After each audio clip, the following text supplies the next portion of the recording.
Welcome to Trippy Commentaries and our 2014 Fantasy Baseball coverage. I'm RJ here with Kyle. What's going on? And Justin. Yo. Today we're going to cover the first base position, always known as probably the most powerful position in baseball. Yeah. But is it still that way this season with a lot of great outfielders? I think we're seeing the first baseman kind of diminish here. Let's get into it and we'll tell you who we would draft this year. Start off with number 1. This man has risen all the way to the top spot, and you really can't argue. Arizona's Paul Goldschmidt. Yep. He takes the top spot. Last year he had 36 jacks, 125 RBIs, and to top it off, he had 15 stolen bases.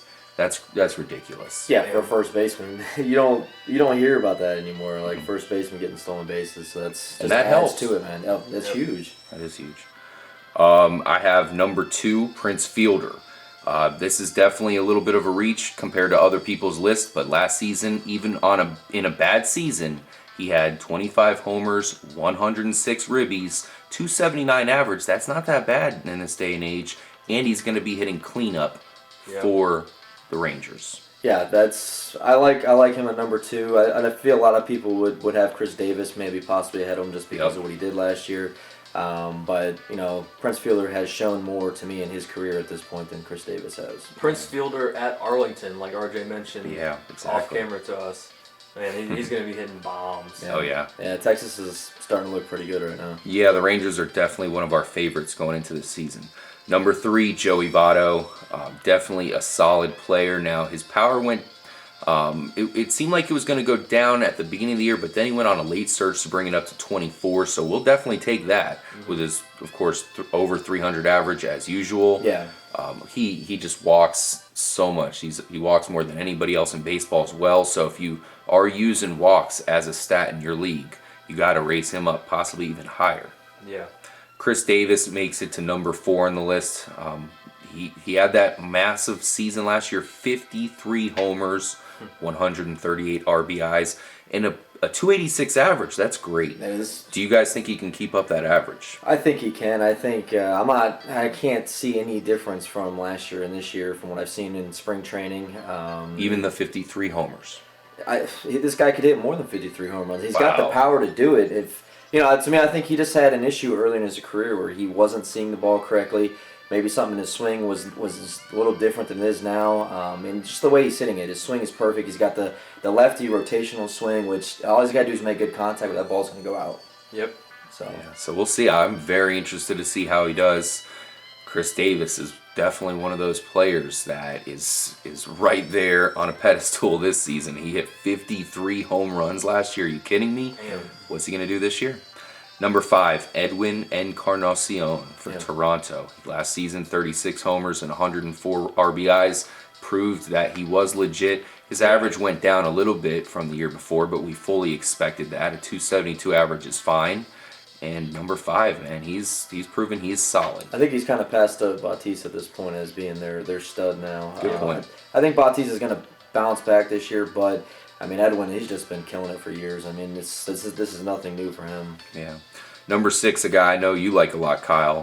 Freddie Freeman for the Atlanta Braves. Last season, 23 home runs with his .319 average. Another solid player at first base. Yeah, and I think you got him at the right spot here. I can't see him being ahead of any of those guys you've mentioned, but I don't see anybody after him being nearly as good as him this year. Just signed a big deal with Atlanta. He's their featured guy now, and I think he's really going to shine this year. Now, a guy I have at number 7. I'm taking the bait. This might be the last season, but I have to put him at number 7. I can't see him going any lower, and that's the big guy for the Angels, Albert Pujols. Now, last season's stats are pretty bad.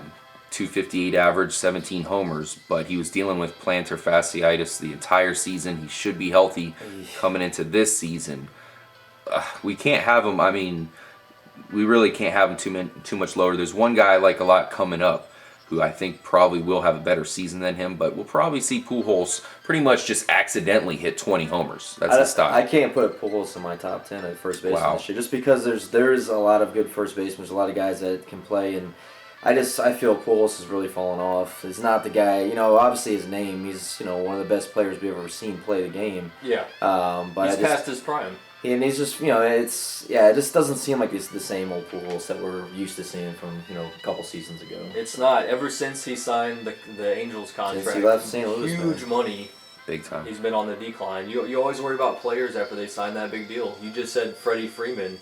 I kind of have a worry that he might have a decline this season because he signed the big deal. He's good. You don't want to, And want to Freddie, get lazy. Yeah, I agree. We definitely have to watch out for that now. In Freddie Freeman's defense, I have to say that he's kind of the leader of that team. You know what I'm saying? So I think that'll probably help drive him.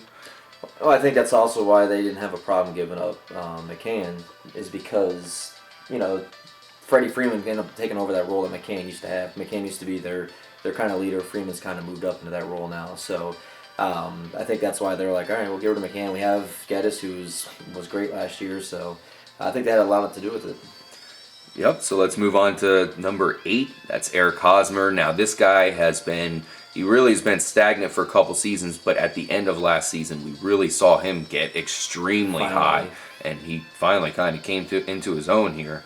17 homers, so, you think if he was hot for the entire season, he definitely would have been over 20. He's another guy that can get you some stolen bases. In fact, last season he only had 11, which I feel like is a little bit on the low end for him. He's a pretty quick guy that can certainly muscle out more than that. But by the end of the year, his average was 302, which is saying a lot because at the beginning he just looked terrible. My issue with him, I've gone into pretty much every draft past couple seasons with him like, all right, this is gonna be like a sleeper guy I'm gonna try to pick up. And I think we all have. He just stayed asleep the whole season. He never woke up, and I was like, it kills you. So it kind of hurts me to be able to put him a little high. I think a guy like Adrian Gonzalez is somebody who I'd rather take over him just because I know he's going to be consistent 300 hitter. And I have him number 9. Okay, because we just don't know if Hosmer is going to have that success he had at the end of last season. Now, coming up on number 10, this is a guy I really want your opinions on because it's a guy I really like a lot. In fact, I think number 10 might be too low, and I see him pretty low in other people's rankings. I'm not too sure why, and that is the new guy, first baseman in St. Louis. In fact, this guy has moved Alan Craig out to the outfield. Yep. He's so good. Big Matt Adams. Yeah. Now, in limited playing time last season, he had 17 homers. He hit for 284 average. I question his average, but he is the starting first baseman for the St. Louis Cardinals, which is saying a lot. Yeah. And he's got power. Well, and I still like drafting Alan Craig here. I mean, we can kind of throw him in the first base spot because he's going to have that available for fantasy. He's got that, 2 outfield spots. But I mean, you're exactly right. Matt Adams, he did come in and he moved Alan Craig out of that spot. Yeah.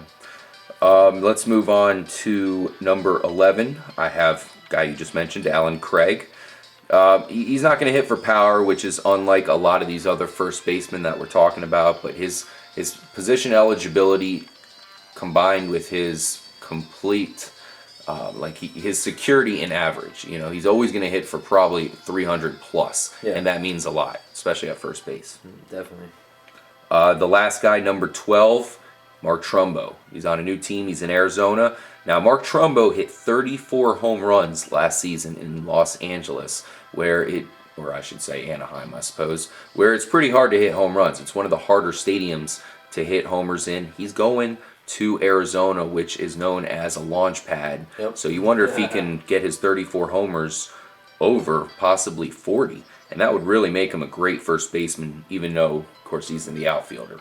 Yeah, and the guy I think that also, I don't know if you have him on as your next pick, but Buster Posey's another guy that can be starting as a first baseman this year. Yeah. Because they have him as first base and catcher. Yep. Well, Mark Trumbo was our number 12 guy, so that sums up our top 12. Like you pretty much were about to mention the 2 honorable mentions, which are Buster Posey and Carlos Santana, because not only are they first baseman eligible, but they're catcher eligible. Another position that's pretty scarce, and it's nice to have a guy who's first base caliber come in and play catcher in a And Joe pinch. Mauer as well, same thing. Exactly. Another actual first baseman actually does a lot of DH that I think is going to have a good season is Mike Napoli. I think he's kind of will be their featured power guy this season. I mean, I've already seen him in spring, and he's looking like he's killing it so far. So it's unfortunately, as much as I don't want to say that, I think he's somebody that you could also get in the top 12 there and be successful with. Desperation pick here. If you run out of the top 12 or top 13 and you waited on first base, Billy Butler, man. He's been kind of consistent the past. I know his power fell off last season, but the past few seasons he's been pretty consistent. Still gets RBIs, man. He's a big RBI hog, and that's big, man. Check your league. Make sure he has first base eligible. I know there's some leagues. He played a certain amount of games last year where some leagues have him as eligible, some leagues don't. So check that out. Yeah. And he's one of those guys who's coming off a pretty down season, and for his standards, we expect him to bounce back. I mean, he's a pretty high average guy. Last season it was certainly down. Other than that, RJ, I think you were right. It's really thin at first base this year. It is.